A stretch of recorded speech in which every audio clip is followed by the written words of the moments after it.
Hello everyone, কেমন আছেন সবাই? আশা করি সবাই খুব ভালো আছেন। তো অনেক দিন পরে ভয়েস ওভার দিয়ে একটা শপিং ব্লগ শেয়ার করছি।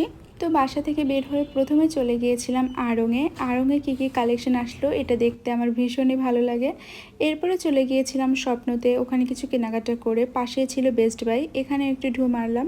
তো কী কী শপিং করলাম সেটা এবার শেয়ার করা যাক। প্রথমেই স্বপ্ন থেকে নিয়ে নিয়েছিলাম মশলা টি, রামেন, থাই স্যুপ, এরপর নিয়েছিলাম কুরকুরে, আর নিয়েছিলাম কফি মেট, লেটিন অ্যাপেল জুস, আর একটা ডেটল সাবান। তো যা চিন্তা করে যায় নেওয়া হয় তার থেকে অনেক বেশি কিছু। এরপর আরএফএল বেস্ট বাই থেকে নিয়েছিলাম একটা খুন্তি, আর নিয়েছিলাম এই প্যান্টটা আমার অনেক দিন ধরে পছন্দ ছিল, নেওয়া হচ্ছিল না, তো অবশেষে নিয়ে নিলাম। আর নিয়েছিলাম এই মিনি বাকেটটা, এটা খুবই কিউট ছিল। এরপরে আড়ং থেকে নিয়েছিলাম মিডিয়াম সাইজের একটা বোল, আমার একটা মিডিয়াম সাইজ বোলের খুবই দরকার ছিল, তো নিয়েই নিলাম। তো এই ছিল আজকের শপিং ব্লগ। কেমন লাগলো অবশ্যই কিন্তু লাইক কমেন্ট করে জানাতে ভুলবেন না। Thanks for watching, tata.